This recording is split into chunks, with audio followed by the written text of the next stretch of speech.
What's up? Alleyco back here again, and today I'm gonna go ahead and talk to you about Ready Player One. And we go ahead and start off with this, just as a sort of a well, I want to call it a disclaimer, but I haven't I haven't read the book, so I'm going to read the book. I'm gonna try and see if I can get it on my Amazon Kindle right now. But um, but no, I haven't read the book ahead of time, and I try to minimize the media exposure. I only saw like maybe one or two trailers, and I thought it was just intriguing, especially with all the little bits, pieces, Easter eggs all over the place. So I just kind of just, I was just kind of always curious, and I just figured, okay, let's go ahead and I wanted to just check it out and see.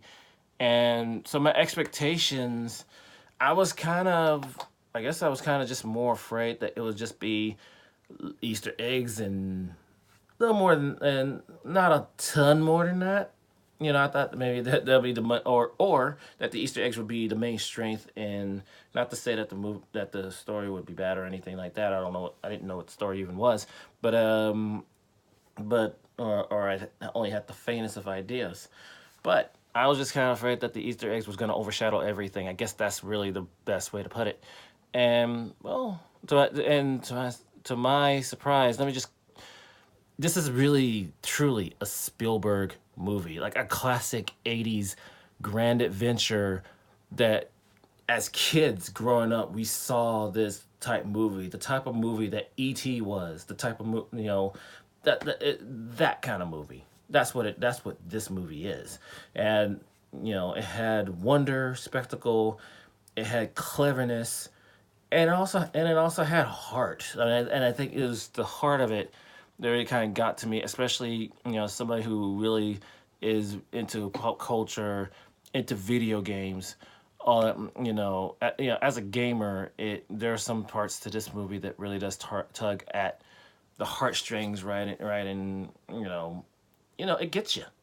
And I think like he just did this incredible job, you know, directed a movie that basically is at least in part a homage to the type of stuff that he did back in that Spielberg did back in the day. So many kudos and many thanks to Steven Spielberg for doing this and for directing this movie. Um, and then, okay, the the visuals are pretty incredible. Especially in the Oasis, of course.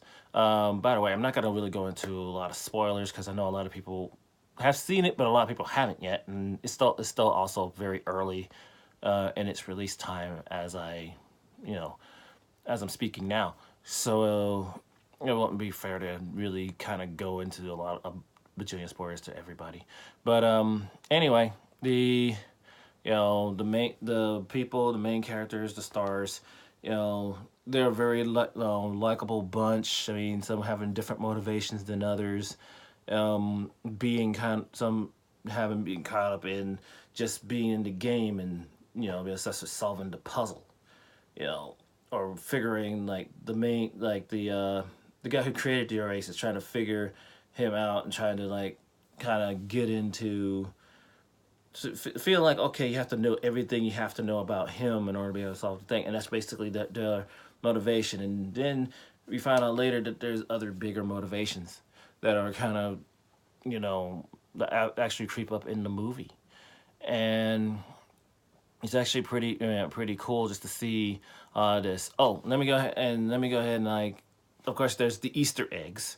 Let me go ahead and address that right away. There are like a ton of Easter eggs. One of the things that's gonna make rewatching it so rewarding is catching appearances by characters that you probably didn't even catch the first time or the time after that. It's gonna take a ton of views in order to be able to catch up with all the things that this movie throws at you. I mean, by no means is that the main focus of the movie, thankfully, because main focus of the movie, just the heart of the movie, is just so great. But all the stuff that you pick up through with the Easter eggs and stuff, I mean, that's part of the reward for watching over and over again, is that stuff kind of just continues to pop up over and over again. So it's actually really cool that this stuff um, just finds its way in. yeah, there's some characters that are like, oh, I wish I may have seen it. Maybe they were there, maybe not.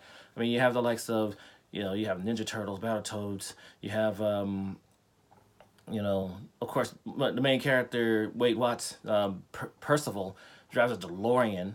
You have Bigfoot. You have a lot of you have the Iron Giant, of course. Part of the advertisements. You have all sorts of stuff just right within this movie, and it's so cool just to kind of see how it all just kind of plays out. The villain in this piece is actually really, really well.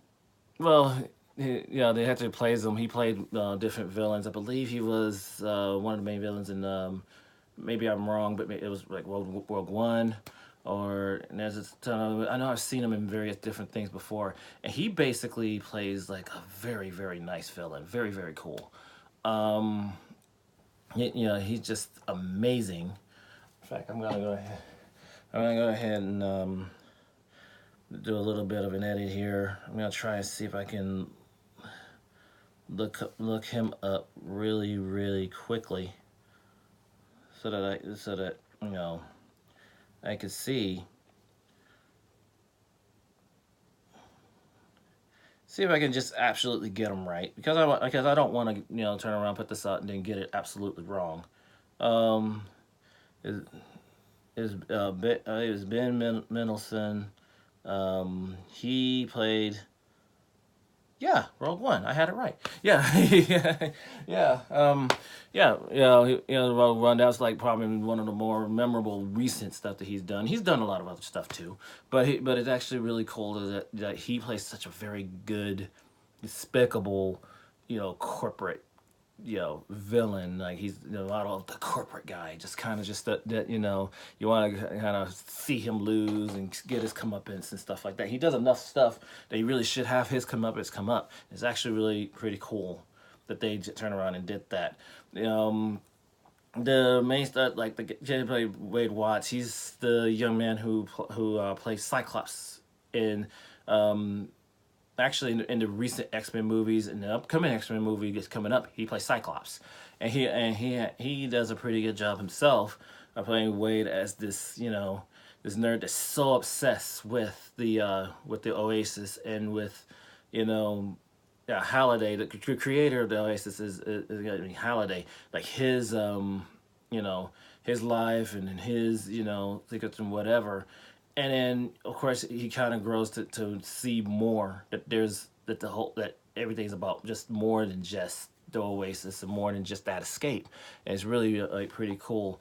If I was to turn around, some people turn around and say that one of the criticisms of the movie is that they make the Oasis seem so cool, and the real life they don't emphasize enough in it. Yeah, you can nitpick on some of that stuff, and there's some thoughts I may have too. But at the end of the day, I think they do show enough of real life. Like the point of the story is that real life wasn't really that great for these people, even though so the fantastic escapism of the Oasis has to be very, very emphasized, and it has to feel more attractive so you can be able to get how just what drives these people to just keep playing this game.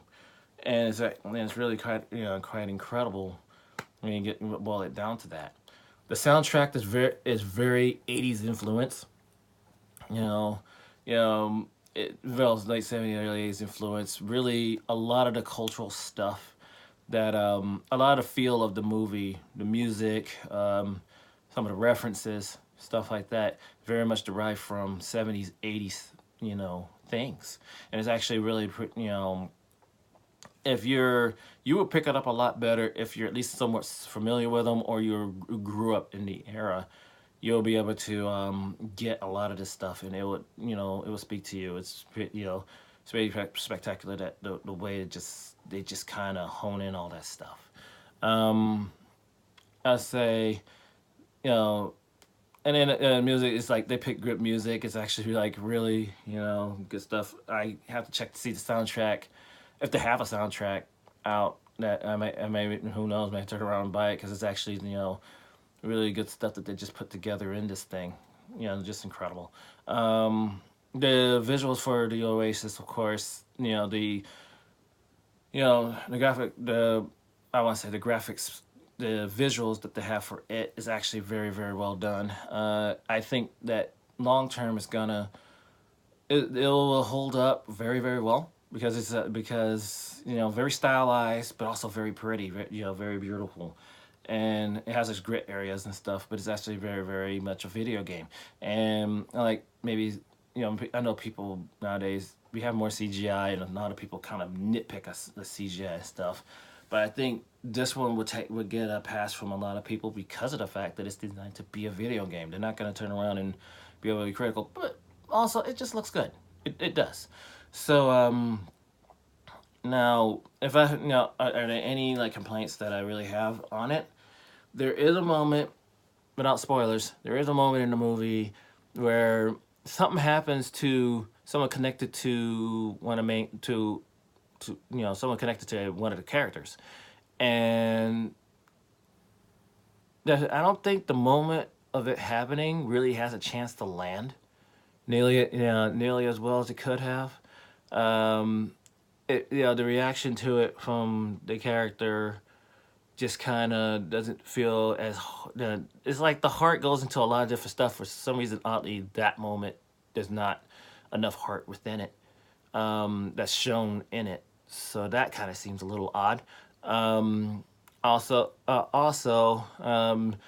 mean, I think everything else is just kind of just nitpicky stuff. Like, you know, when you have two characters meet each other in the real world for the first time. I'm trying to kind of skirt around the spoiler, but they're gonna meet. Some people are gonna meet each other in the real world. They kind of do a good job of like working through that angle, but at the same time, you know, I don't think they're some people may make pick like, oh, they didn't go far enough with it and stuff like that, and I feel like honestly I feel like they did pretty well with it. I like I can understand still points with it, but it's not really a big thing for me because I thought that they did a good job of really playing it out. So that's impressive in and of its own self. I didn't go too much into the supporting cast. They did a really good job too. I mean, they were fun to watch and stuff. Like I said, the whole thing really does in the end kind of come together and feel like that's part of the whole charm of old school Spielberg, little Lucas stuff. Lucas, excuse me, sorry, sneeze in the middle of the video. Yeah, Lucas style video, movie, and like from guys like them, and the way that these characters kind of come together, it is really kind of spectacular. Just the way that that they do a good job with it. It makes me think of E.T. It makes me think of the Goonies. It makes me think of all those those things. And I think a lot of people really do have a special connection to those kind of things. So that's really just a pretty impressive thing. The game references, of course, the terminology and all that type of stuff. It's really charming and humorous. It's good enough that a lot of people will get it. It's not just a gamer thing that a lot of other people will turn around and get it too. So I thought they did a really good job with that. So that's pretty much all I'm gonna go ahead and get into right now when it comes to this movie. Go see this movie. I implore you to just go see this movie. It is spectacular. It is it's a lot of fun. It's one of the top. It really is like a running for I think it'll hold up its end towards the end of the year as being one of the top movies of the year. Of course, along with Black Panther. We have a ton of movies coming up. So it's gonna be a fun year, and I think we are off to a very, very great start with like movies like this. This is actually very, very spectacular. So kudos, Mr. Spielberg. You did a great job, and and thank you. Because like I said, there's just some things that as a gamer I totally got, and it totally got me by the heartstrings, and it really does speak a good job on that. So let me go ahead and head on out of here. I'll catch y'all guys later. Right. Thank you. Oh, and any opinions, any thoughts? Just go ahead and comment in the comment section below, and I'll see you next time. Bye.